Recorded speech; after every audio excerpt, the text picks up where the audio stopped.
America's money system and how it relates to government.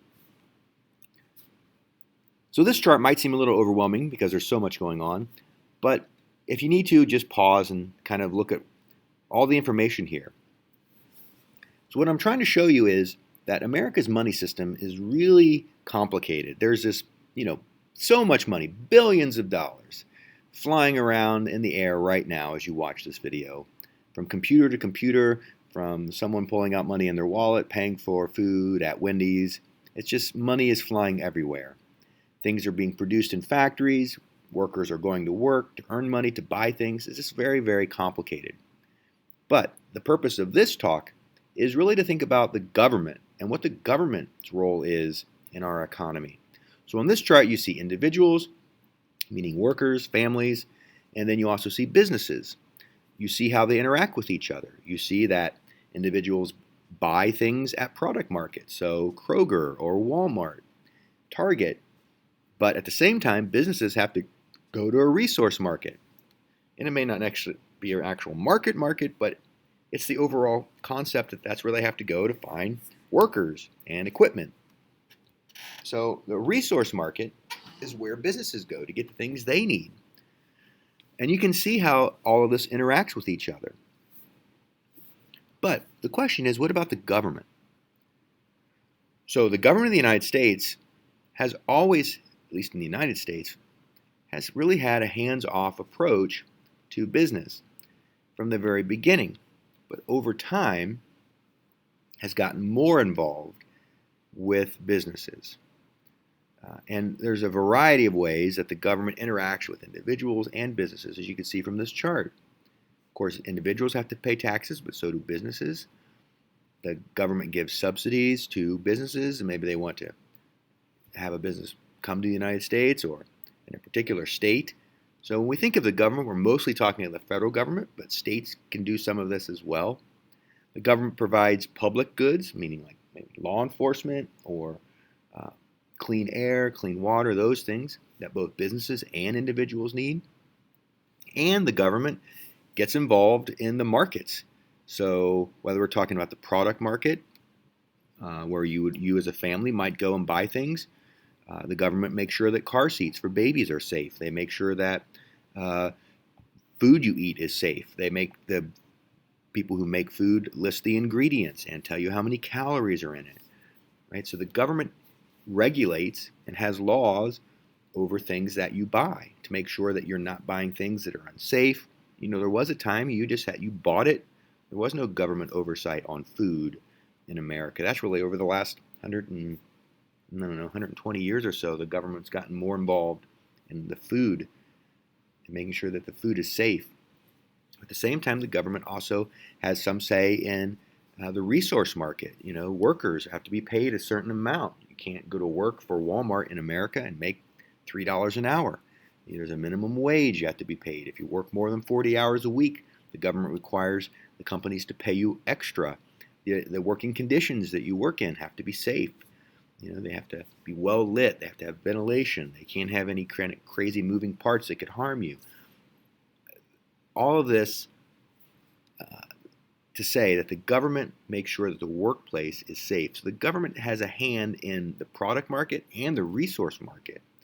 And of course, the money piece, taxes, is involved in this. So just keep that in mind in this module, not just necessarily this video, but this entire module 8 over the government and the economy. Okay, so government plays a big role. What I want to talk more about now is how does the government even know what to do and when to get involved with the economy? Because for the most part, the economy hums along at its own pace. The government doesn't get involved too much, but it does get involved some. So how does the government know what to do if the economy, our money system, starts to slow down, or if we start to, as a country, start to, let's say, get sick? Well, how would a doctor or a nurse figure out if a patient was sick? There are certain tools, certain diagnostic tools that they would use, ways of kind of checking the patient to see if the patient is sick. So does the patient have a fever? Does the patient have any kind of blood problems when they run blood work? Does the the patient look and speak fine? Does his heart sound okay? Is he breathing okay? There's so many things that medical people would do to diagnose a problem. Same thing for our government when it comes to our economy. A big one that politicians, government leaders, the president, for example, will do is like, let's look at the stock market. Right? This is where you go to buy pieces of companies. A company can either be private or public. If you're a public company, it means that you sell off little pieces to just anybody who wants to buy anything. And once you do that, you would be traded on what we would call a stock market. There's several stock markets in America. Of course, the most famous one would be the New York Stock Exchange, where you could go and buy little pieces of companies. So you would want to see how the stock market is doing. Are there more people selling than buying? Are people trying to get away from this? That might be one indicator. Oftentimes, economists and say the president might look towards how a particular section of a stock market is doing. So this is called, the biggest one that the stock market indicators is the Dow Jones Industrial Average. Perhaps you've heard of it. So the Dow Jones Industrial Average is named after a man who came up with this back in the 1800s. It's basically 30 companies that are big companies that represent a variety of industries all across America. And these companies are publicly traded, meaning you could buy a piece of them. So you add up their value and you divide it by a certain number, and that gives you an average, right? That's what an average is. If I were to ask you, what kind of student are you? You might say, well, I'm a pretty good student. I'd say, oh, really? Well, what's your GPA? You could say, oh, now we're getting serious. You want to know my average of all my classes, math, science, history, foreign language, all of that. That's a wide variety of subjects. My average is 3.8. That's pretty good. That's what this Dow Jones Industrial Average is. It takes the value of McDonald's and Home Depot and Coca-Cola, Disney, Microsoft, Chevron, Nike, Apple, a whole bunch of companies. These aren't all of them. These are just some big ones, right? There are 30. But these are companies you would know. Walmart, we all know Walmart. We all know Disney.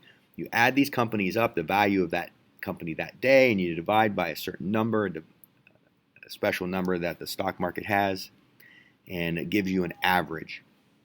And so as these companies, a wide variety of these companies, if they're all going up, then your average is going up. So here's a screenshot of a day when generally it was a bit of a down day, but the Dow Jones Industrial Average was still 34,000, which seems pretty high compared to what it was, say, 10, 20 years ago. But it was down about 400 points. So that meant that overall, those 30 companies, the average value of those 30 companies was down a little bit that day.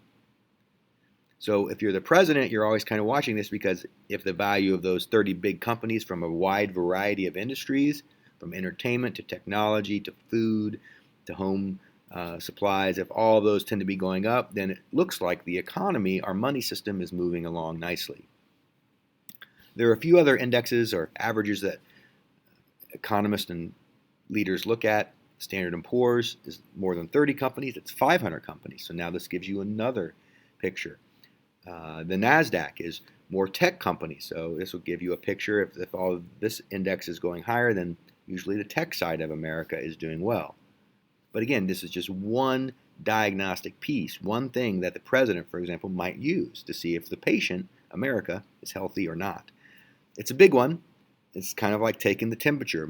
Doctors will know if you have a really high fever, then something's not right. But mostly, these stock markets really have to do more with the company, the business side. Presidents and leaders will also look at the worker side. Who show up in those factories to work? Are there jobs for people in America? If there's a high unemployment rate, then that's a problem, right? So presidents will often look at this number, this data that comes out, that's recorded by our government. So you can kind of see, traditionally, 4 or 5% is normal. There's always going to be some people who are between jobs or who have quit, looking for a new job. But you can see when it creeps up to the 10% area, that's bad. 13%, which was like at the height of COVID, bad. The Great Depression, 25%, unbelievable. But if the unemployment rate is around 4 or 5, it's considered generally normal for a country like the United States. But this is another indicator. If the unemployment rate is up around 10, that's an indicator that the country might be sick. The economy might be sick. We can also look at our gross domestic product. The president might say, well, how much are we producing each year? Like, what's the value of everything that America makes, does every year? It tells how rich or poor we're doing. They can track this information. And it tells you whether America, or any country really, is getting better or if we're sliding a little bit in terms of our economy. So presidents are always paying attention to the gross domestic product. Are we producing high quality things? Are we making things that people want to buy, and what's the value of those things? Also, presidents are always watching for inflation. High inflation is bad. That would be an indicator that the economy of America is not really doing well, right? So you understand when prices go up quickly, and that means that value of the money goes down. And this is normal over time, but if it happens quickly, then it can cause problems, right? So a car today is going to cost way more than a car cost, say, 50 years ago, but people make more money today. So it's kind of like a math equation, you on each side of the equal sign. However, if prices go up and your wages don't go up, then things start to be unattainable. People may not be able to afford the basics of life, whether they're talking food or even some luxury things like vacations, because our economy, there are a lot of places in our country that rely on tourism and luxury items, and people are employed in that area. So if people cut back because they can't afford it, then that has a ripple effect in all parts of the nation and all parts of our economy. So inflation is normal, but too much inflation too quickly is a bad thing. So for example, Snickers candy bar in 1970 cost about 20 cents. You can kind of see how it's gone up in price for the same size bar. But why? Well, normally, everything kind of creeps up slowly, but the ingredients might cost more, the workers need to be paid more, the equipment, the machines might cost more. So today, for Snickers, for the company, Mars, I think, is the company that makes Snickers, for them to be profitable, they have to charge, I don't know, $1.50, $1.80 for a candy bar that once was only 20 cents, 50 some years ago. But it's normal for it to go up slowly, but up quickly is bad. So presidents are always watching inflation. Another thing that presidents and leaders, economists are watching, or is a big one, is housing, right? Not just what people buy, because we can track that too, but the biggest thing a person generally buys in their life is a home. So if you buy a new house or you buy an existing home, it's one that's already been built and been around, that's telling whether people feel comfortable or not to spend money. And if the government sees that new housing is down or people aren't buying any houses, they wonder why, and they start to think, well, is the economy sick? What do we need to do? And so you'll learn in other videos, the government, through the Federal Reserve, can kind of control the interest rate on what it costs to borrow money for homes, so they can sometimes raise those rates or lower those rates to encourage people to buy homes. If rates are lower, they might want more people to buy homes. But if, for example, as I mentioned a minute ago, inflation is out of control, they can raise rates to kind of try to slow things down, because inflation generally is a result of like little crazy hyperactivity in the economy. When you lower rates, you want to spur, and we'll learn more about this in the Federal Reserve. The Federal Reserve is our national bank system, basically, that kind of controls the money and how tight or loose the money is. So what does it have to do with the American government? Well, you should know the government can do certain things once it determines whether the patient is sick or not. You should remember from social studies class, we don't really have a totally free market where the government is totally hands-off, but we don't have a government running everything. The government's not giving you the car or the clothes or the food that you eat. You buy them from companies. So it's a mixture. And think about our economy like this: a team of stagecoach horses. The government is the driver. You can do certain things to rein them in, but in the end, they're horses and they can run. The government can totally shut it all down, but that's not what we want either. So the government has to find a fine way of doing this.